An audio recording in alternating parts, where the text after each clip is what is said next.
You're watching Spotlight, a production of Culture in Maine, York's cultural showcase. I'm Carla Christopher, poet, publisher, and producer. Join me, along with editor, musical guru, and video extraordinaire Jay Schmuck, plus wild outdoorsman and videographer, along with technical extraordinaire Cliff Kern, and all of our friends as we go behind the scenes and get into the underground of what's really going on in the arts and cultural amazing explorations that are happening in South Central Pennsylvania. You'll see everything from art to music to dance to theater, and you'll also get to meet the people who really make it happen, find out how and why, along with some great studio performances, some amazing on-the-street footage. You'll also get the real story, and that's what we're here to shine a spotlight on. Let's go. We, as Black people, trip sweetly under starlight and cosmic clusters of African soul. With kinky coils tangled and perfectly resting against furrowed brows, we drip wisdom and experience. We dip and sway to rhythmic rain and twirl between magnolia trees which bear our strange fruit. We speak in tongues as mystics and gather garments around waists as we wade into the baptismal pools of the Jordan. We twist light to bend our shadows, casting dreams in reflective repose and lullabies of safe passage. We pepper this sphere as well-seasoned souls, bearing eager wombs waiting to birth nations. We are divinity in kind. We soar into the night, sailing upon winds of knowing, and seep deeply into the conscience of the origins of all creation. All right, I'd like to read three pieces from the new book. The new book is called As Real as Rain. In dog obedience class, for once, my little Abby did everything right. For once, she didn't bite, jump, or pull. This time, she paid attention and sat and stayed and came and listened just like all the other dogs. I can't tell you how much I hated that. Second one. I want to tell you a story. I don't know what it was.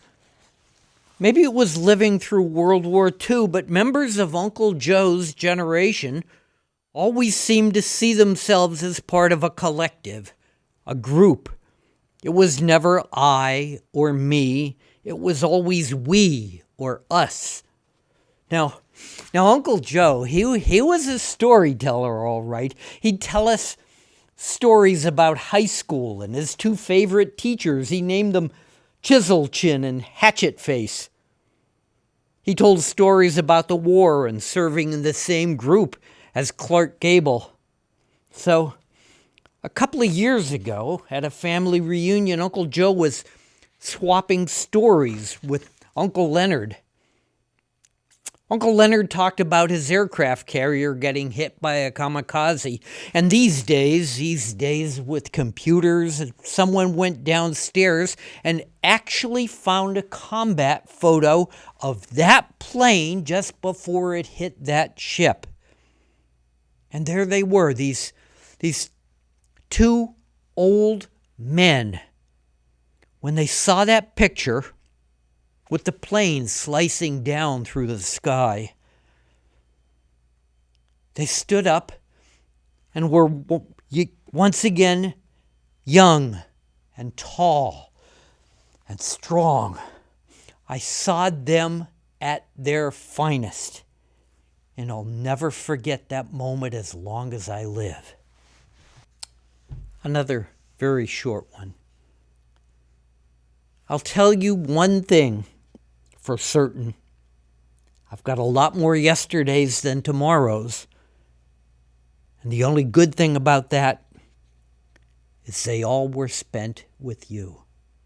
Anyone who has any interest in finding out more about my books and my work and future works, you can find out, go to johnyamrus.com, or go to my publisher's website, epicwrites.org. Another name popped up on the screen. Her sudden lean against Koei caused him to turn. What is it? Ray pointed to a name. That one, she said. The one that just came on. The name Shoyama15X was listed at the bottom of the screen, the lettering red as he signed on and sent a hello message.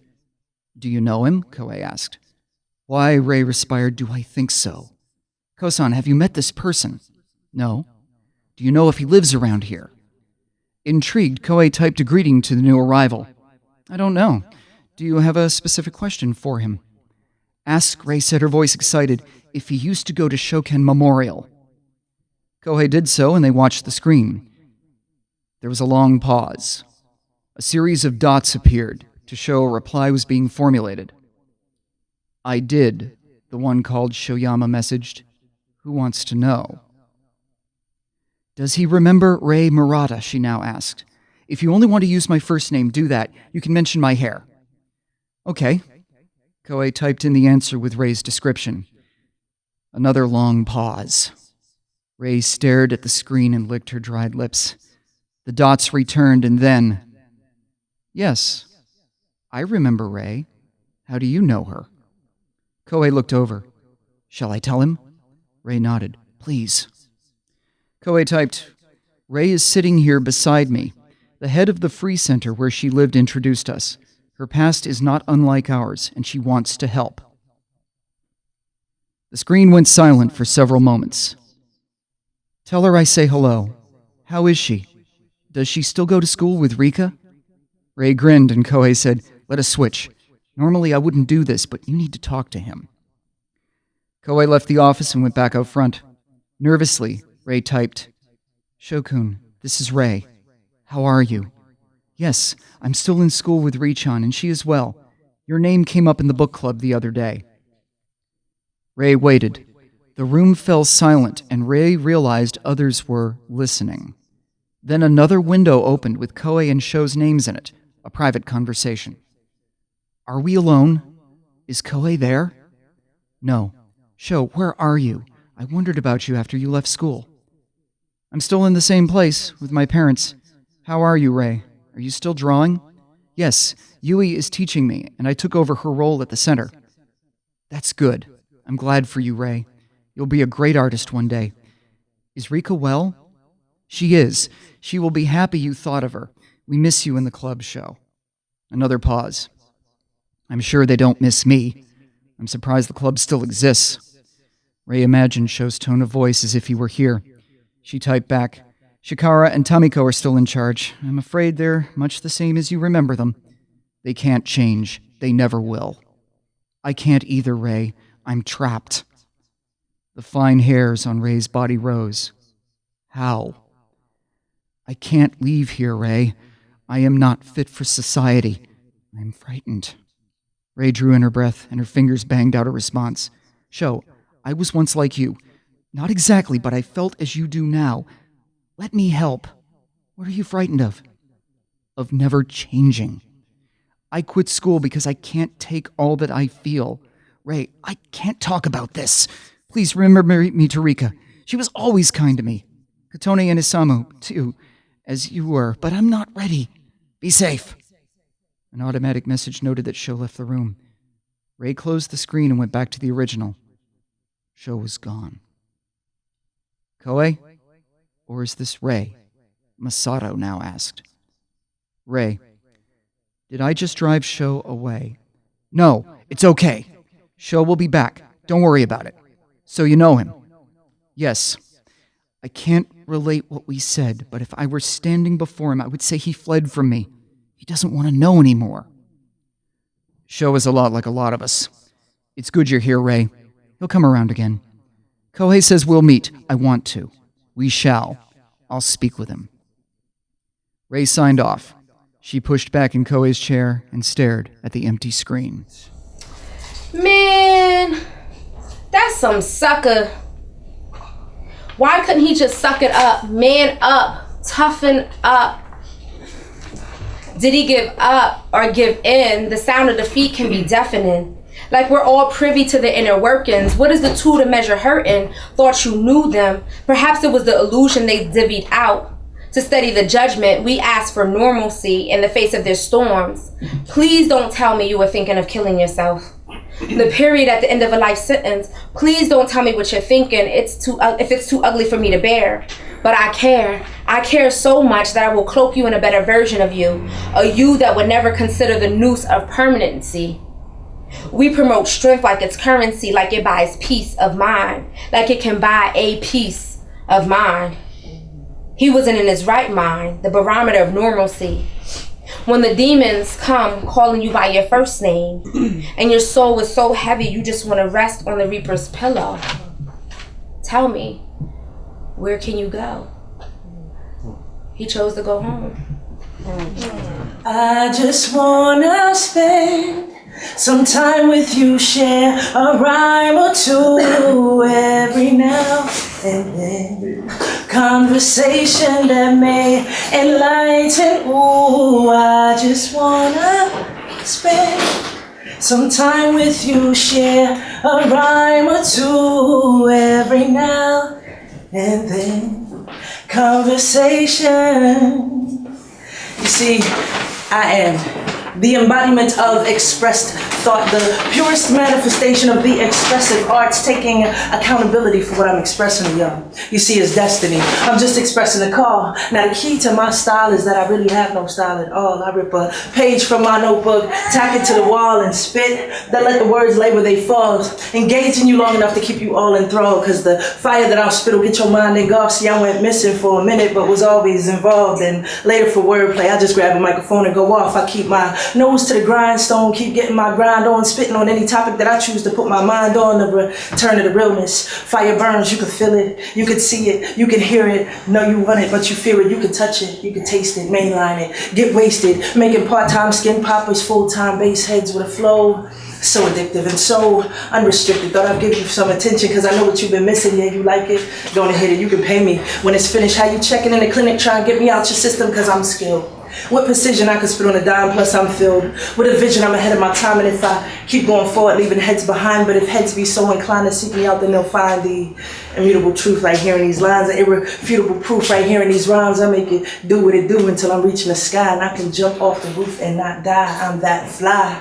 They call me SOULCRY, international award-winning poet. Now you know why. You see, I just wanna spend some time with you, share a rhyme or two every now and then. Conversation that may enlighten. Ooh, I just wanna spend some time with you, share a rhyme or two every now and then. Conversation. And this is the very moment that I extend my hand and invite you into my reality. Yes, my reality where I deal candidly and sometimes callously, and you see into me and we together experience truth and intimacy. Viewing my metamorphoses through my tantrums and my rages, my silent outbursts of violence and hatred, my melancholy meander through all of my life stages as I read what my soul cries and my heart bleeds upon these pages. You want to know why? Well, it's simple. Because the pages, see the pages, they don't lie. They speak honestly about all the shit that bothers me and exactly what is wrong with me. Because I'd rather kick rocks outside of your box and epitomize the word anomaly than to be drowning in a sea of mediocrity like so many of my peers who wear cement shoes of degradation and fear. I'm glad you took a seat. I'm glad you sat right there in that chair so you could lend me your ear until you could hear my pain and feel my tears running down your cheek as you attempt to dry them with your sleeve. It's these tears that I haven't had the courage to let out yet, but I needed your attention because I needed an outlet, and for that reason I was probably ousted from a government job, so I took a chance on coupling a piece of paper with a drawing apparatus and make them dance. Matter of fact, I married a pen and a page, no strike that. I put together parchment with a writing utensil. Better still, a blank sheet with a pencil so I could write, erase, and recreate some shit that hits me sometimes seems nonsensical, but yet and still undoubtedly original, never feeding off of anyone else's residuals. or excrement. Now listen carefully, you'll see where this poem was meant to go, to excellence. And Father, please forgive me for killing so many trees, but I needed these to utilize my ingenuity to create a paper-mache stairway to climb and lead, then leave behind a paper trail for those that want to follow me, because I don't do this shit to get paid, and I don't do this shit to get laid. I spit this gift so I can get sprayed with showers of blessings from the hand of the very God by whom I've been made, because it's his gift. And every time I rhyme and spit, I'm giving it right back to him. But for now, I've taken my passion and carefully gift wrapped it and laid it at your feet in hopes that you would receive it. Cause I just wanna spend some time with you, share a rhyme or two every now and then. Conversation that may enlighten you. I just wanna spend some time with you, share a rhyme or two every now and then. Conversation. Thank you. Oh, I'm So Angry by Cynthia Stevens Donley, illustrated by Hannah Stevens. I am Katie. I am 6 years old. I live in a house with my mommy, daddy, and my little sister, Maggie. I have fun doing lots of different things. I love going to school, and I love to play with my friends and my sister. I love to go to the park and to ride my bike. I don't really like naps very much, though, and I really don't like to go to bed at night. I have lots of fun and feel so happy. Sometimes I feel silly, and sometimes I feel sad, and oh, I get so angry. Do you get angry too? I like to play with my toys before I dress for school. Yesterday, I gave Maggie and Teddy a ride on my towel. Daddy walked into my room and said, "Katie, it's time to get dressed for school." I cried and screamed, "No!" He said, "You are angry because you want to play. It's okay to be angry, but I don't like screaming. Here are 2 outfits. You decide which you would like to wear while I dress Maggie. You tell me when you are ready." Oh, I was so angry. But I did want to go to school. I cried a little more. Then I picked my pink dress. I said to Daddy, "I'm ready to help." He said, "I'm glad you're feeling better and that you're ready to get dressed." I did feel much better. My mommy took me to school in our car. I played with my friends, sang and listened to stories. Then it was time for lunch. I had a sandwich in my lunchbox, an apple, juice, and 2 cookies, too. I wanted to eat my cookies first, but my teacher, Miss Betty, said no. Boy, I was so angry. I threw my sandwich on the ground and yelled, "I want my cookies!" Miss Betty took me into the quiet room and said, "We don't throw food. I will keep your cookies. When you are ready to come out, you may choose your sandwich or apple to eat first." I was still angry, but I was hungry too. I came out of the quiet room and picked my apple to eat first. Miss Betty said, "I am glad to see you back at the table. When you have finished your apple and sandwich, you may have your cookies." I was really looking forward to those cookies. After school, Mommy drove Maggie and me to the playground. I love going there to play on the swings, in the sandbox, and on the slide. Do you like going to the playground? Today I played next to Alex in the sandbox. He played with my truck while I played with my shovel.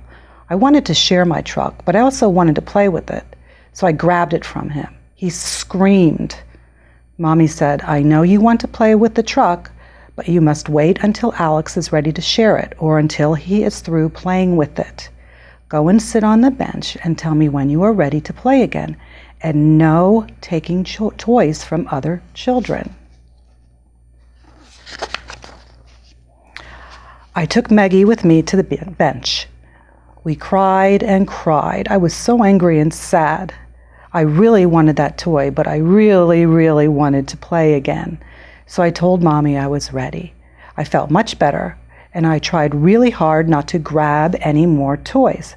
Not today, anyway. Soon, my mommy said it was time for us to leave the playground. She showed me her watch and said that when the little hand pointed to the 5, that it would be time to go home. I did not want to go home. I yelled no and ran off to play some more. Soon, Mommy said, "We must go home. Maggie needs to take a nap before dinner. I know that you don't want to leave and that you are angry. If you walk out with me now, when we get home, you may help make a special dessert." I screamed no again and ran off. Mommy had to pick me up and carry me out of the park. She said, "I love you, but I don't like your behavior. I'm sorry you cannot help make dessert tonight. You did not listen." Now I was really angry. I cried all the way home. Next time we have to leave, I will try to be a better listener. Our babysitter Julie was waiting for us when we arrived home. Maggie and I played in our special room. Maggie was tired. She was ready for her nap and wanted her bottle, so she started to cry. I got so angry. I hate it when she cries. It's just too loud. So I hit her on the hand and told her, "Stop that noise." Julie was very angry with me. She said, "Stop hitting. I know that you are angry because Maggie is crying.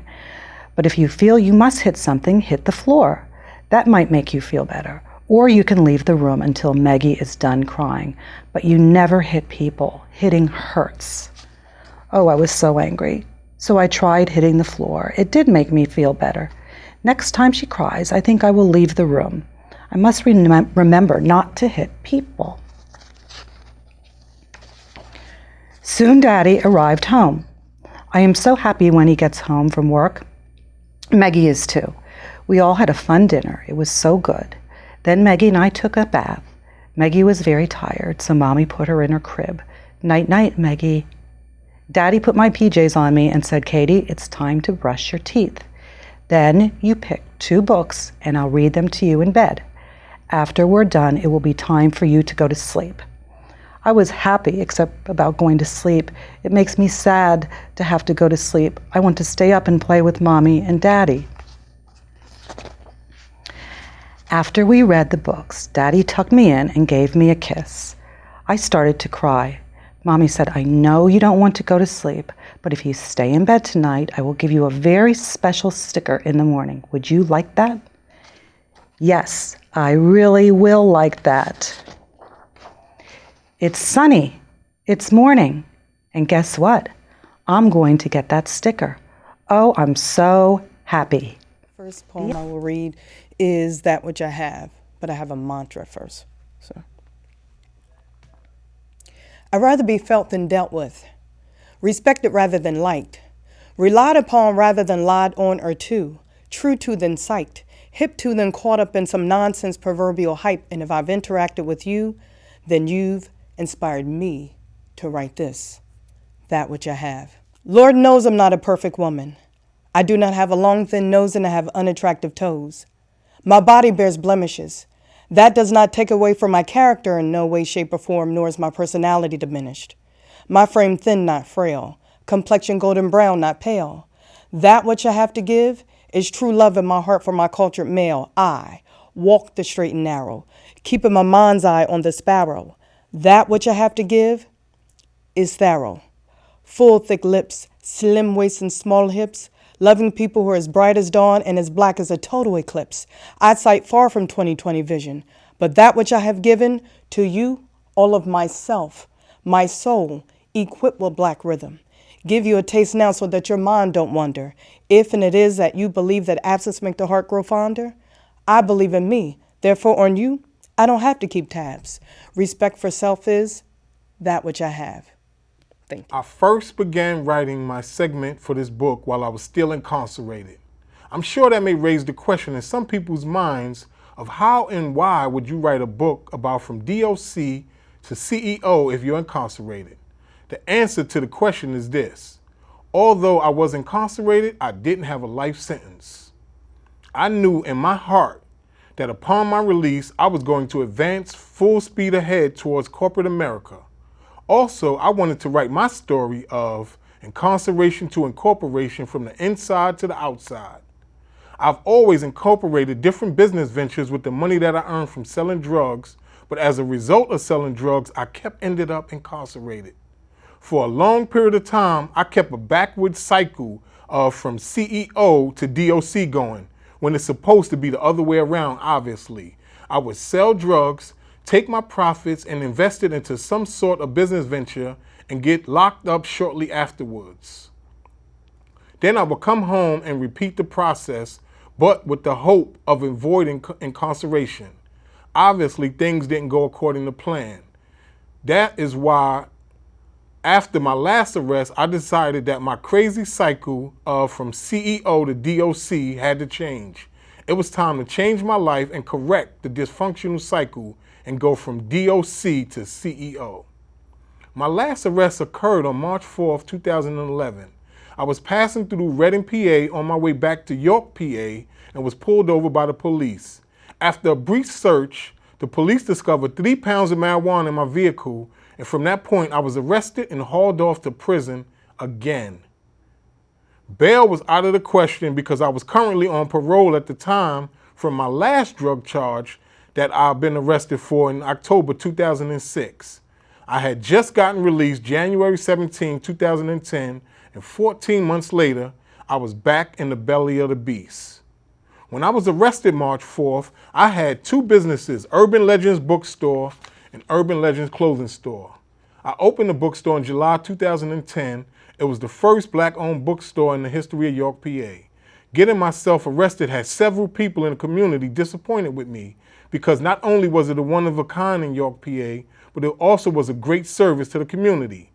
Since I didn't have anyone trustworthy to keep the bookstore up and running, it went defunct. This was upsetting to my devoted customers because before I opened the bookstore, they were traveling to Baltimore, Philadelphia, or online to order books. They hated the idea of going back through that process, especially after I had made things so much better and easier for them. As I sat in my cell at the Reading, PA County Prison and the initial shock wore off, 98% of most criminals go through the shock phase. And as I accepted reality and began to make preparations to fight my case, I could hear the words of Proverbs 20:17 reverberating in my head, which clearly states, bread gained by deceit tastes sweet to a man, but in the end his mouth shall be filled with gravel. Those words kept playing over and over in my head, and I came to a place in my mind that it was time to wave a white flag to the street life. For years, people have been saying to me, Cash, you're way too intelligent to keep putting it all on the line in the streets. You could be doing so much more with your life. I always appreciated the advice, but at that time, I just wasn't ready to quit. The original AZ from Harlem, New York released a DVD entitled Game Over. Throughout the DVD, he divulges the dark side of the game and really gives it up from a real point of view. Towards the end of the DVD, AZ goes on to say this about the street life. The music been stopped playing. I don't know why the heck is people still dancing. I must admit, I felt his words, but I must have heard music playing in my own head because I damn sure still wanted to dance with the streets. Even my good friend Antoine Inch Thomas said to me one day as I had met up with him to pick up some books from my store, he said, Cass, I know you're doing your thing on the side in the streets, but ain't nothing worth going back inside that cage. I can't express how real those simple words were to me from my childhood friend. However, he had just finished giving the federal penitentiary 10 years of his freedom, and at that moment in time, he was further along in his journey of change than I was. Not to mention, I still wanted to keep hustling to build myself a nice financial nest egg. Sometimes we, myself included, will get tunnel vision as we are chasing that paper. We'll only be able to see dollar signs, and the reality of all that we risk losing becomes distorted. The point I'm basically trying to make is sometimes our minds will be so deadlocked on making money that we'll push the thought of the positive factors to the back of our minds. All the reasons why we shouldn't be doing what we're doing. And it won't be until we get them platinum bracelets on our wrists that the more intelligent side of us resurfaces. We'll be sitting in a jail cell, kicking ourselves in the behind saying, damn, I'm smarter than this. I shouldn't have had to be sitting in that cold jail cell to feel the impact of my friend Inch's words. Between my religious beliefs, my freedom, my beautiful family, and my 2 businesses that needed me, I had more than enough reasons to leave that lifestyle behind. But that's where I had to mature in my thinking. After my last arrest, I had my ex contact my landlord from the clothing store and ask him if I could break my lease without any litigations due to my circumstances. She informed me that he agreed to let me out of the lease, but she also told me how he cried on the phone. She said he literally began crying on the phone as they was talking because before I leased the property from him, it had been sitting unoccupied for quite some time. The previous renter had succumbed to cancer, and after his unfortunate passing, along with the struggling economy, the landlord had been unable to rent the property until I came along. The broker that managed the property for the landlord informed me that before they leased the property to me, there would be a few things that I needed to get done. Things like transfer the utilities in my name, get renter's insurance, etc., etc. I completed everything that they asked of me and signed the lease for the clothing store November 1st, 2010. I developed a great working relationship with the broker and the landlord. But unbeknownst to either of them, I was still selling drugs in the streets. They believed I was just a happy bookstore owner trying to gradually work my way up the corporate ladder. That's why they were both devastated when I was arrested a few months later on drug charges.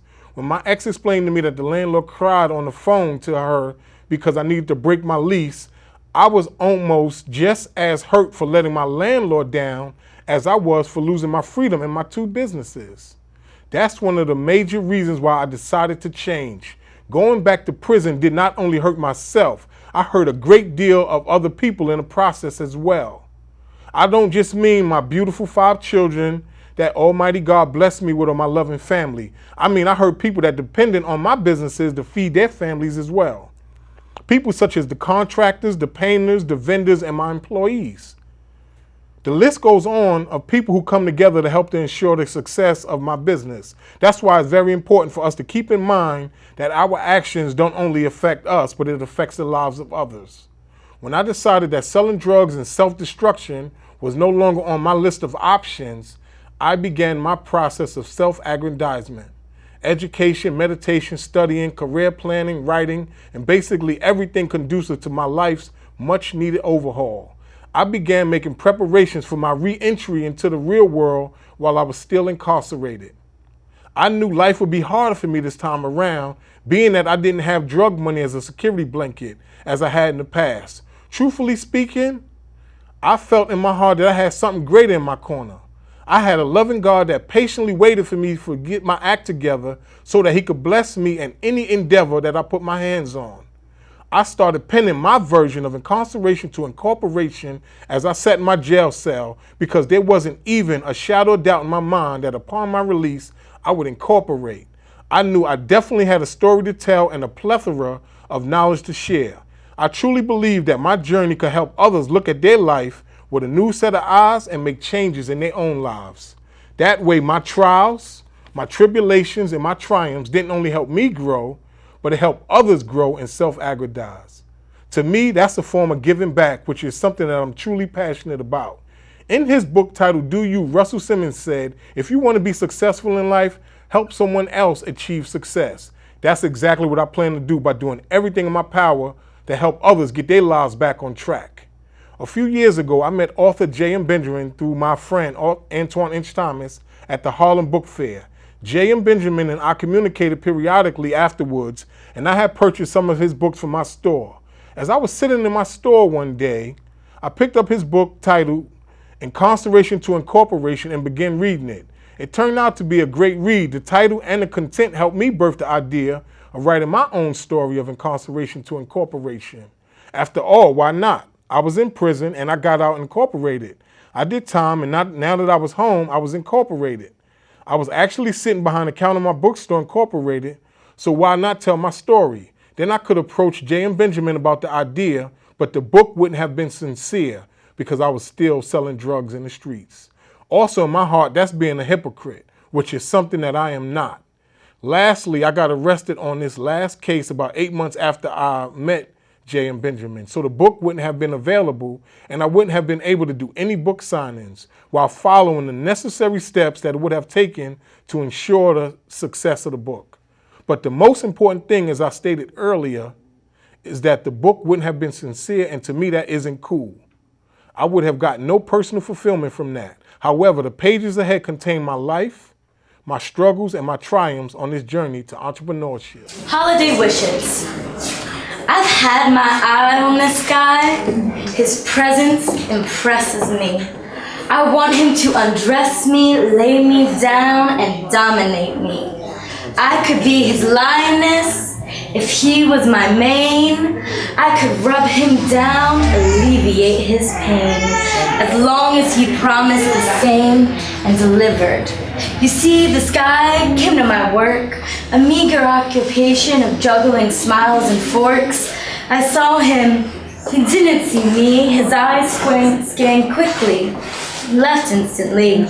I'd like to believe he was looking for me, that my own composure erode a need for more exposure.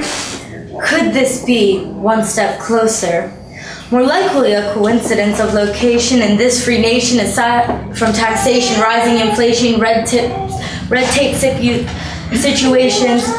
Oh, he could be my flotation. I'll send 1,000 paper boats to sea, each with a poem to enlighten and feed all the hungry eyes, anxiously awaiting a message to the single. I've been a very good girl. Okay, I've been a pretty good girl, Kris Kringle. Could you grant me my wish out of season? I could give you as many reasons as you need. How about cold milk and cookies? What does Santa really want? A young girl with a firm butt? I have a couple of friends I could recommend. Hey, Tooth Fairy, hear my plea. I have canines and molars and scissors for wisdom teeth, and 2 tonsils is my best offer. Cupid, your deep love for the psyche, the mistrust of dark with light, scorn, shoulder, hot oil. I could extricate the boil in exchange, an arrow for a rekindled dame. Hey, Leprechaun, I have pieces of leather and some hammers for the cobbler's endeavor, if you put his pot of gold at the end of my rainbow. Easter Bunny, you are my last chance. How many eggs in trade for an unabashed romance? How many for a lay? I could muster the nerve, but I'll do it my way and leave my words but whispers for one more day. I am the light on the weight of your hope. I am the truth in the pain when you're trying to cope. I am the lessons of life you cannot hide. I am WordWIDE, like complete from A to Zinc. Spit so much knowledge, I make words stop and think like, oh, I've never been used quite like that before. I feel so violated. But this ain't a game. We need to wake up and feel the flames singing our names like, come, all ye faithful. Still acting very grateful for a slice of free that has a high interest rate. Bait you with 100% juice, easy down payments, and financing options that are still available for a lifestyle so failable that even the stimulus needed a stimulus.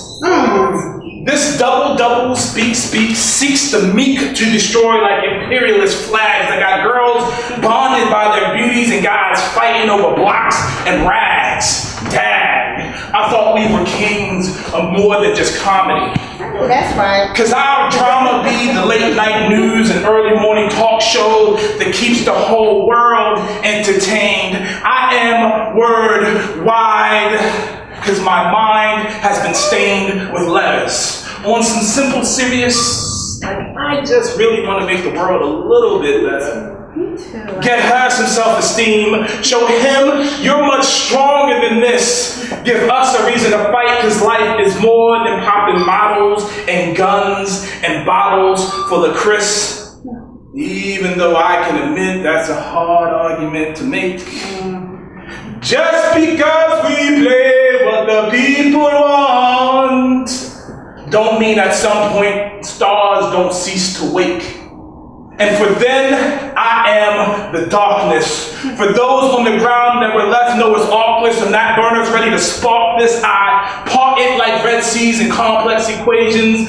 Bump being on fire, true indeed leaves mics ablaze.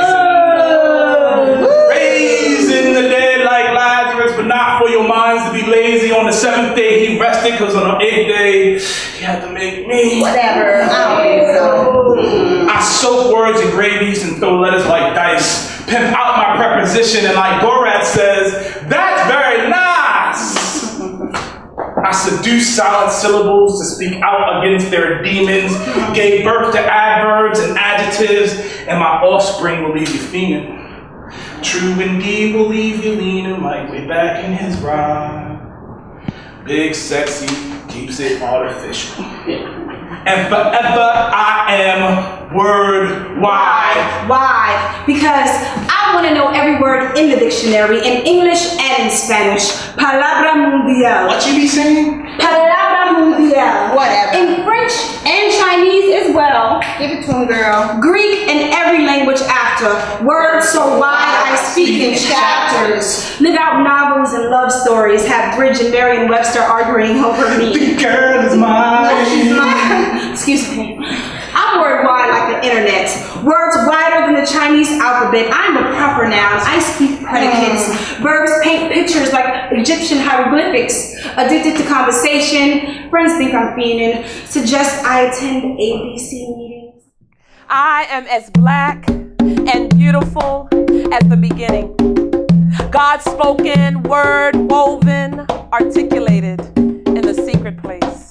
I am pure melody. Some see me as meaningless, mere evidence of Ham's disobedience, and for this, they hate me. I'm too dark and comely to be cursed. I'm too Jill Scott, to Billie Holiday, to Bessie Smith to be anything less than straight, miraculous. Like Whitman, I will compose my own song. I will hum myself until the tune of me catches on. And you can sing with me. Ow! I'm wailing like Ahab, harpooning my tune through the heart like high noon, and I am Calamity Jane, sharp shooting my voice through protective membranes, leaving brains exposed, eyes open, not closed. We all bleed from the piercing. We're left naked from the fleecing, but I would rather be bare than be a sheep. My golden coat hangs on the tree of life. Sephiroth, you can come for me if you want to. You can come with me if you want to. And I will receive the labor of your love, lost and found in the sound surrounding the spirits of midsummer night, swimming ghost, dancing with the key to Davy Jones' locker between your teeth. Let's never die. Let's just live faster until we pass understanding and end in pieces wholeness. My voice, this is my voice. This is my voice. This is my voice. You probably don't get it. I get that. And maybe my attempt at poetry is rather pathetic, exempt of applause. Maybe I'm in need of a medic because I've lost so much up here verbally bloodletting with no anesthetic or kinetic relief. And maybe I'm not a poet. I'm just poetic belief. Empathetic tears stuffed into a handkerchief pocketed. But hey, at least you leave with something. And I know they're not solid, but the words were. Like you were the earth and they were the comets. Like you were Islamic and heard the words of Muhammad. A piece of me got through, I promise. Touch the fingertips of the skeletons you keep in your closet. You need to deal with them, to heal from them, find solace. Oftentimes it's hard to abolish condemned experiences and polish the appearance of their seriousness. It wasn't your fault, you were innocent. You need to go home and cry. Cry hard. Cry like you did when you were a kid alone in the dark when no side was definitive. Cry like you did when they robbed your spark. I want you to tell the walls about it. I want you to sing, hush little baby, don't say a word. Mama's gonna find you that mockingbird. I want you to be loud about it, like you can predict the outcome, becoming relief, like a pastor's last sermon. I want you to preach about fighting for your soul to the walls. Conceive your self-esteem under the blanket of defeat and release it all. I want you to believe that to fall is to always, always get back up, like you are a body of Zion and your stirrups rest on the back of a lion. I want you to beat on them, the skeletons deep in your skin. Yes, your doctor has a pill for illness to still with water, but it will not allow you to properly prosper. You need to go home and cry. Cry hard and be thankful you did not die or take your own life with that lie, that mirror shard you shattered in disgust, your own reflection disguised in distrust. You need to at least try to fill your cup. Develop and worship yourself as nothing else matters. You are the extension of God in tribulation. You are flawed for a great reason. Whether you're black, white, red, or blue, you are life's incarnation of truth, and you're beautifully bruised by it. You refused to let it take you. That is why you are here, because it did not break you. See, poetry is not my profession. Healing is. And whatever your past transgression, my intention here is to feel the connection through the words and tears of redemption. May your walls char by the fire of passion's enacted action. I want you to leave the impression you've imagined and satisfaction of winning this war. I want you to go nuclear, like it was the Big Bang in your universal fear. I want you to soak everything between your ears, because this is the wheel of life, people. It's time you steer. And I know it's hard to see at night, but your spark shows when you stare, burning bright, burning right there. I dare you to let it go. Recover and share your story. I want you to hold your soul in your hands with your eyes pouring and say, thank you for showing up. Thank you for every single morning I've spent growing up with you. I want you to go home and cry. Cry hard. Cry like you just discarded all those regarded hurtful happenings that marked you. I want you to discharge them into the sea of your tears. I want you to drown that year in the hemispheres that interfere with your atmosphere. Cry like you have nothing left to give. Cry as though this moment is the only thing left to live for. Sterilize the sores with the saline from your eyes. Feel remorse and realize that you will feel better and I will feel better. In creating such rhymes that heal my world, and through our tears we shall live our lives without lies and cast down fear that hides so close but is always unclear. I found it. I found the beat. I done finally found the beat, and now I'm sinking into a rhythm that's drowning me and hitting me somewhere above the ears so my eyes can just barely peer over the edge, and I'm seeing you. Each wave lapping like a sound with a beat that makes sense. A series come together when everything else comes apart. Scattered by the vibration, what falls away is meant to go. I got no time, cause I'm dancing in the water now. I'm making the waves start to spin, a sucking tidal pulling us together. Chest to chest, my face turned up toward the sun. My arms rising up out of the wet into the warm. I am Oshun, bathed in beauty, and my hair is beautiful, and my skin is beautiful. I reflect the sun with skin of glass and mirror, and my rhythm is the rhythm of all of creation, the embodiment of she. Everything this beat was meant to be, and I am dancing with the earth rocking in rhythm beneath me, my very own earthquake of happy.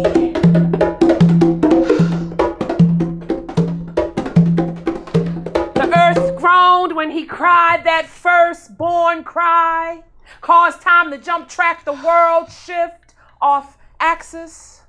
Never did go back to how things used to be. We marveled at this boy who altered rotations as easily as sneezing, and mountain ranges are disassembled the way he trembled. They say he shook with the burden of becoming free black man. Those who once owned boys like him saw his trembling, called it rage, said he vibrated with anticipation of the weight. So his mother named him Tremble. Would draw his name through thick lips and susurration, or sometimes an evocation, a calling forth of a new spirit like Jesus, only tremble.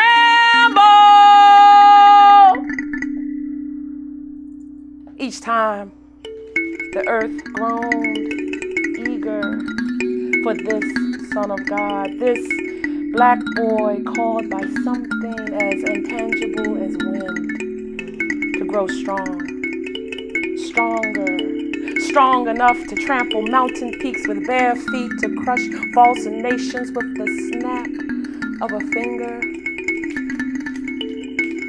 First the milk, then the blood, then the sky. Speak, young ones, burning suns, we are listening. We will make space for you, unroll the folds of dark loss and find a place for you. We will make room for you right here in the clearing. Everything, even the smallest possible, has value. Your voice becomes our voice. That's right, I said our voice.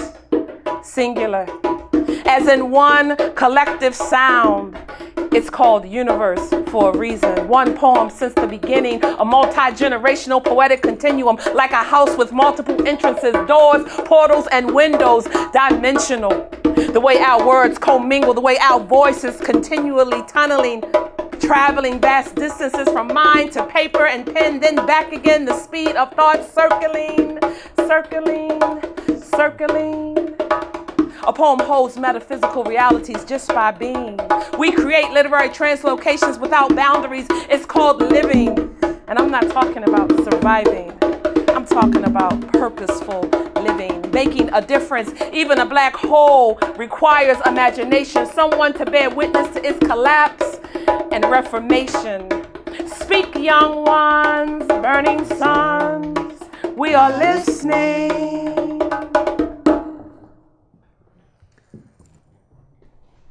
It is that sound of breaking, as though these few steps together are our last. Steps that sheltered memories from the past. Back then, we still had time to pass. I stand aside his living blood, and with my left hand I grasp and try to hold the flood from the wrath of it. But rivers run behind tinted glass, trapped under it en masse, because even the saddest song sung couldn't bring you back to us. But how we howled and asked of it. A step to stop worlds. It was heavy to gravity's clasp. A stranger said to mind my mass that this was the last day to be had, that this present shall fade to the past, that this broken wasteland shall become greener grass, and I should say face and wake of this great gate we pass. Broken and bitter, our shins splinter under heavy ash, and strewn about our path were memories tacked down by the shards of stone hearts, memories that sink where the river bends and the rapids part, and absolutely no one can fight the river, let alone step to stand where it starts. I am. Bruised truth behind a mask is cover, and no magic of man nor his lover could suffer another like you, like this. The lift was heavy as our rage, that ash casket they had made, weighed on hearts and arms that day. Words echoed to brain, dislocate, apart, forever, vain, never, no, recoil, revive, live, black, time, rewind, no, friends, together, grow, home, ends, letter, no, send, better, hope, emotion, slope, bearer, antidote, no. Just this black stone, where only the wind of our rage can wade through the rivers of our weeping that keep speaking in tone.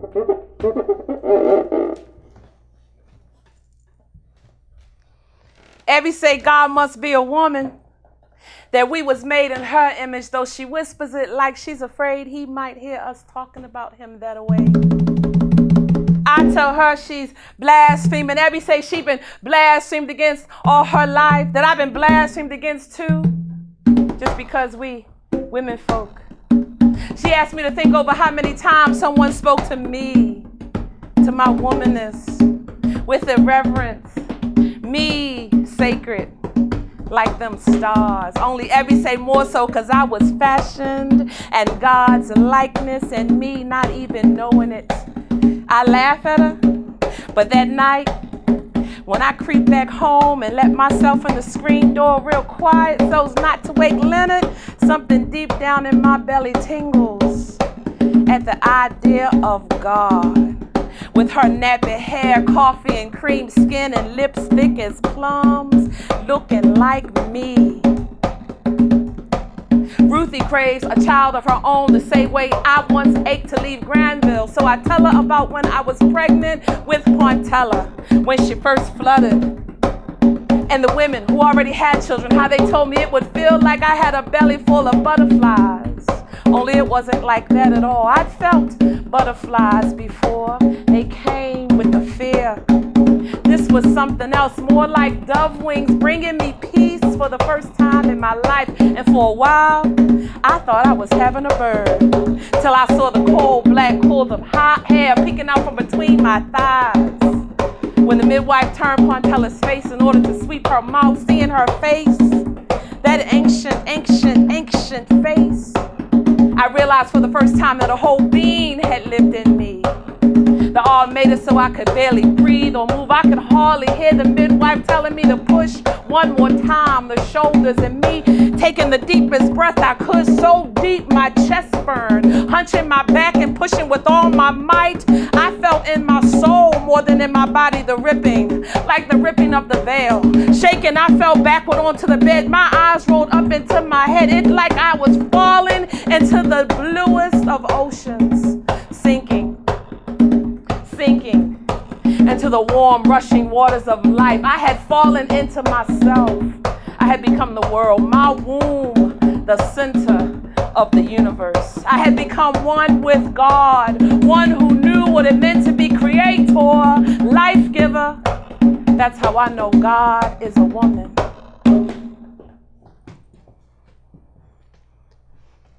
Daybreak.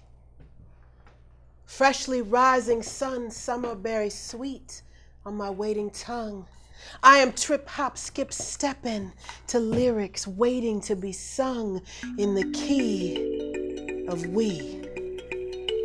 Oh Lord, she's writing musically again. Yes, tale as old as nursery rhyme. We all fall down after marching in time. Rings of roses pull me off the path every time. I wasn't meant to walk a straight line. Were you? Let's call Noah and go 2 by 2 out into the rain. Water, wash me clean of meaning and definition, but especially of expectation and separation. It's a new day. It's a new day. So go ahead, musician, play. I'm rinsed free of color and gender and able to love equally anyone I please. Isn't it good to be clean? What would we all look like with no preconceptions on? Would you like to know me? Would you like to know me? Would you like to know me? Because I find you fascination of melody and light. Your walk has syncopation, and even your stillness has flight that transports me so far past language that I just wave at poetry and instead speak in art. Not even a genre boundary. We speak art. We have no other choice. We speak art. We have no other choice. We speak art. We have no other choice. We are Poetic Voice. Thanks for joining us on another amazing episode of Spotlight, a production of Culture in Maine, York's cultural showcase. We want to hear your ideas, and we want you to be a part of the show. Whether you're an artist or a fan, send us an email to cultureinmaine@gmail.com. Check us out on the web at wrct.tv, or make sure to find all of our past episodes on YouTube at youtube.com/White Rose Community TV. Thanks again for joining us, and have a great week. We'll see you soon, right here on the corner of Culture in Maine. Now you know where no